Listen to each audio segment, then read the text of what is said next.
Hey guys, I'm the Game Guru. Today's board game I want to cover Not Alone and its expansion. So from Stronghold Games, Not Alone and expansion. It's an there you go, really cool looking box. This is a very unique game. It's a one versus all game where one person is the creature and the others are the hunted. So what happens? So the theme in this game is that you have hunted that land on like a ship that lands on a planet. They kind of explore the planet, and then on the planet there is a creature that needs to chase the hunted in order to capture them and assimilate them into the planet's ecosystem. And yeah, it's actually really cool. I mean, it's the graphics on the cards, the artwork on the cards is phenomenal. I absolutely love the artwork in this game. And don't let this little tiny package fool you. It's actually a pretty, I mean, it's got very few components, but it's got some bite to this game. And I'm actually thrilled that I picked this up. There's also the expansion cards that I'm going to go into. Now, so is this one of those games that you can kind of avoid the expansion and go for just the base game? The answer to that is no. This game, unfortunately, is one game that you probably want to pick up the expansion because the base game by itself is very vanilla. The expansion gives you additional places on the planet to explore, and the expansion also gives you cards that the cards in the expansion also have a little bit of variety and to the gameplay. So this expansion, unfortunately, I feel like is very necessary. It's called the Exploration expansion. So if you end up ever picking up this game, also pick up the expansion. And unfortunately, it's not together in the same box. Now, the good news is that this box, you can store the expansion. So I have the expansion, and I also have the base game in here. So this box will house both of them. So I'm gonna open it up, show you components, and just kind of show you in real quick how the game is played. I'm not gonna do like a full game or anything. I'm just gonna do okay, this is the ideas of how the game is played. But if you're new to this channel, please subscribe. I got yummy, juicy giveaways coming up very soon for both board games and Switch games. I also have a compilation of videos for Switch titles, 57 racing games, coming out very soon, probably today, later on today sometime. Yeah, so let's go ahead and dig into this game and see what makes it tick. All right, let's dig into some Not Alone, the game. All right, so very cool. As you can see, like I said earlier in the video, the artwork is absolutely gorgeous, and I do not lie. Look how beautiful the cards look. Blah, blah, blah, blah, blah, blah, blah. All right, so let's. So this game is composed of several components. One are the planet cards that of each location, right? And the other is this beautiful little board here in the middle, which is a tracker. And what's happening is on one side of the tracker, you have the hunted that are trying to escape the planet. And what happens is this marker will eventually kind of go down like this until you get to this point where they escape, okay? And then there's also the creature side right here, which has to hunt the hunted down, and they are trying to get to that point too. So in this game, it's the one player who's the creature against the other players that are hunted. The first person to this marker basically wins. You can see that there are far fewer spaces for the creature, but you know that's kind of expected since it's a one versus all. So let's go ahead and go show you some of the cards. You have the board, you have those little counters that go to the middle. You have this other little marker here that's used on cards, some of the location cards. You have these tokens right here, which are the creature tokens right here. So this token is the actual creature itself, and you can actually put the creature down on a location. This right here is a token that represents kind of the planet itself, the ecosystem. And this is a targeting token. The targeting token can only be placed down on a location when one of the creature cards has a targeting symbol on it.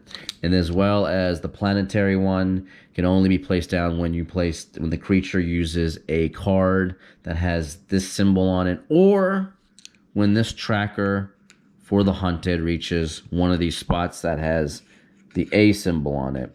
Okay, so those are the tokens for that. The other components here in this game too are these little red kind of squares. Each player will get about 3 of these. And then what happens is these blocks represent the hunted's will. It's their will to survive. And when these basically end up depleting, the creature token gets to move up 1 extra space on the board. So the creature is basically trying to hunt down the hunted and the planet, and they're trying to whittle down their will to the point of getting additional spaces until you exhaust the hunted and you assimilate them into the planet. Every player, when they start off the game, will have this hand of 5 cards. And let's go over these hand of 5 cards. We have the Lair. Let's see if I can get it without reflect here. The Lair. The Jungle. Then we have the River. I mean, I wasn't kidding. These cards are freaking beautiful. The Beach. And the Rover. Okay. This right here is the Swamp. And then we have the Shelter. And then we have the Wreck.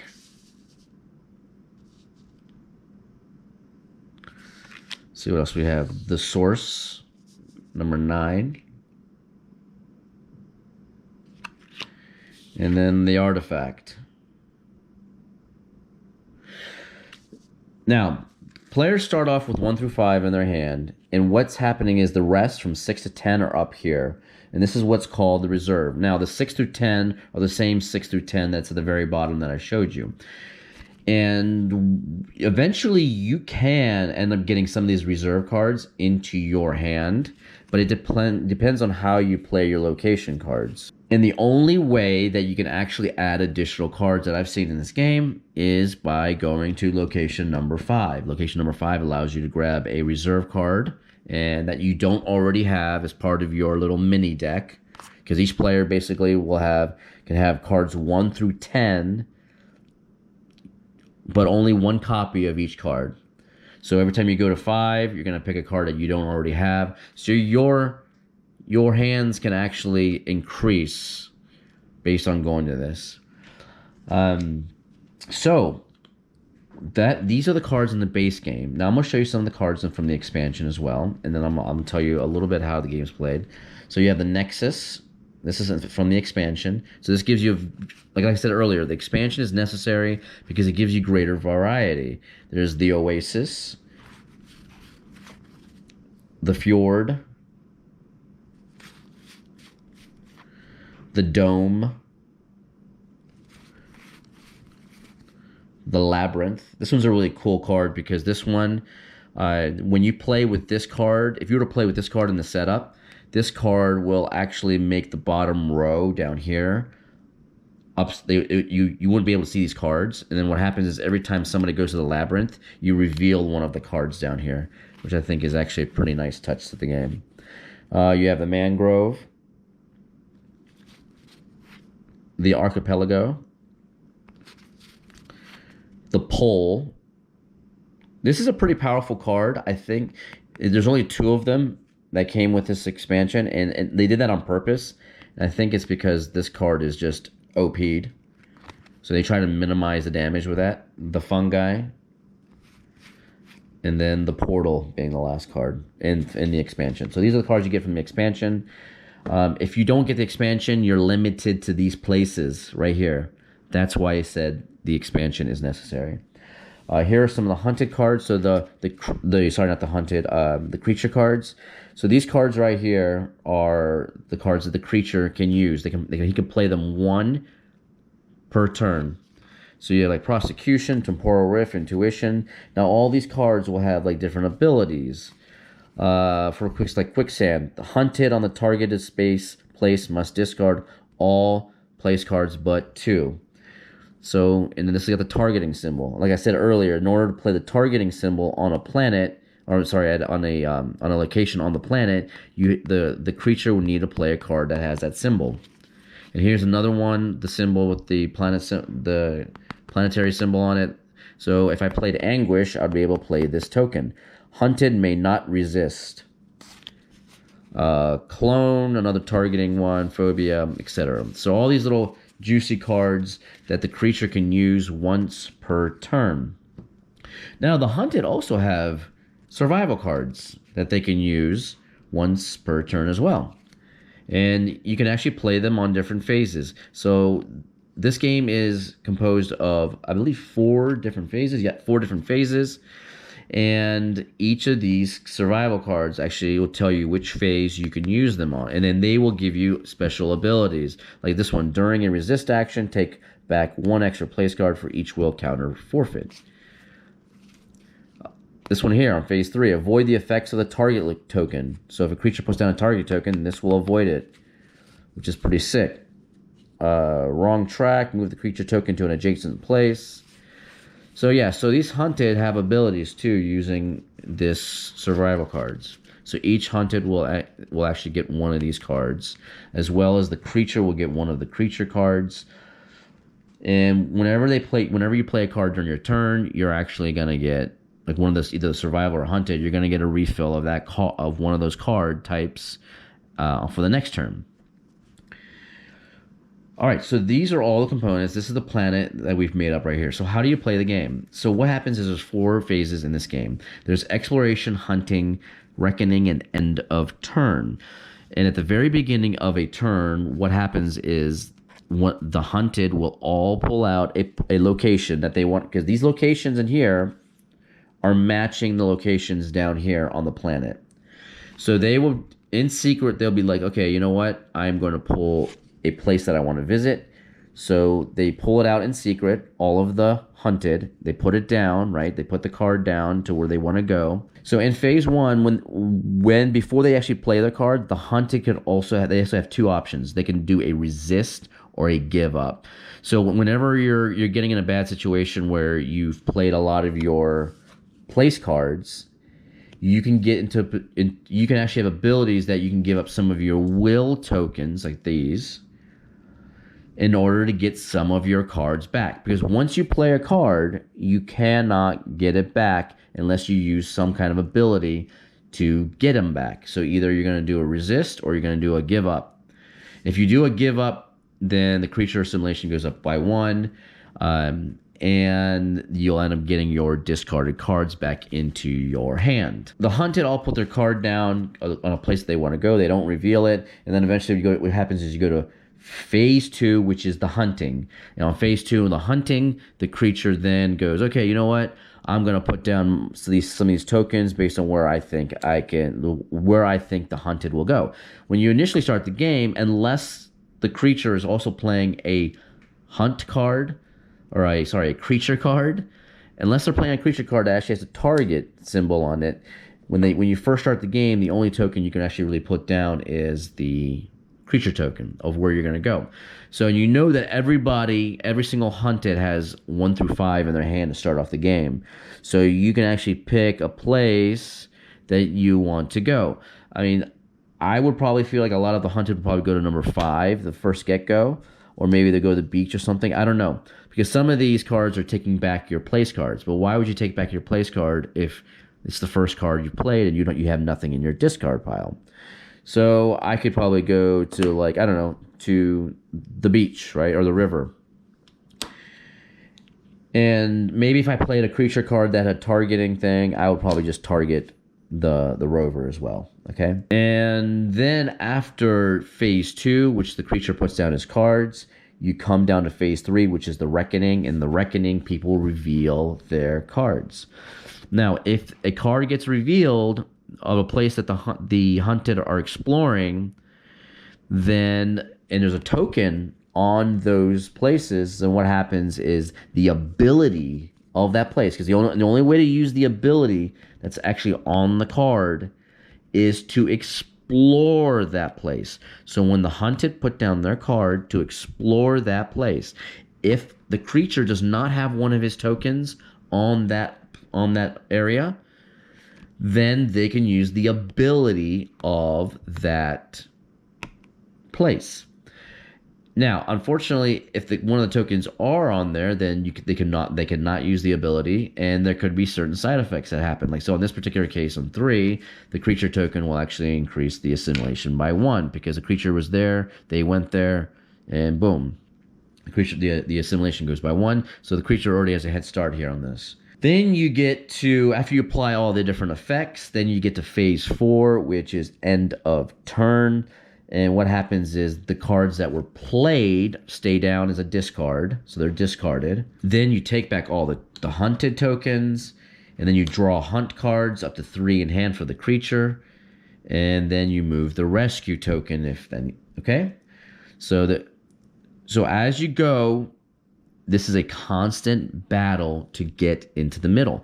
And it's about the creature, the one person that is the creature, trying to read or predict the hunted's movement. Try to predict where will they go, what place will they go, and can I intercept them on the different locations on the planet. So as you can see, not a lot of components, but man, is it beautiful, and it's just such a unique game. I love the idea of one person going against everybody and hunting them down onto these little locations and trying to predict where they're going to go. And then later on, and it becomes actually pretty challenging because later on what happens is as you're going through these turns, and let's say if I had 3, 5, and 2, right? And these were already played, right? And I had them down in a discard, and the only 2 that I had left are the beach and the lair in my hand. And what happens is it becomes easy for the player to kind of say, okay, well, I know that this person's played this, I know that this person's plays that, and I know that the person's played this. So what cards do they have left? So the creature can actually target places that they only have left. And then that forces those players to maybe give up, resist, or whatever. So really, really cool mechanics there. I absolutely love that. The whole predicting and stuff that the creature is able to do. Now, whenever the hunted play their cards, the discard pile is always available. So each hunted will put down their discard like this, something like that, on the table, so that the creature player can always see the discarded place cards from the hunted. That is actually an actual rule in the game.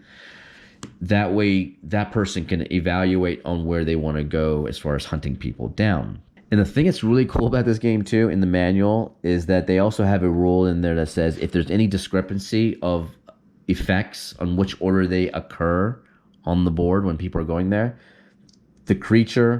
tie goes to the creature. You know, like tie goes to the runner, tie goes to the creature. The creature player mandates what will take effect in what order. So here's the manual really quick. I just want to show you, not alone. The manual is pretty basic. Good quality, good print. It shows you how to do a setup all the way from A to H on the board. It also tells you about the place card, hunt card, survival cards, playing the game, okay, and it tells you about each phase. Phase 1, 2, 3, and 4. And then the end of game condition. End of game condition is really easy. Whoever gets in the middle first wins. I mean, whichever track gets to their destination the fastest, boom, game over. There's no discrepancy there. It's one's going to get there before the other. But that's it. So this is Not Alone, the board game. It's actually really, really cool. I highly recommend it. I also highly recommend the expansion. Don't forget about the expansion here, Exploration, the expansion. It is a must-buy. It will give you a variation of the game. If you don't get that expansion, then this may be good for like a few playthroughs. But then you might get bored because it'll be the same places over and over again. But definitely pick up Explorations. It'll give you a little bit more variety. It also gives you more variety on the setup itself, on how the game is set up and configured. But that is it, guys. I am Jim the Game Guru. I will see you later.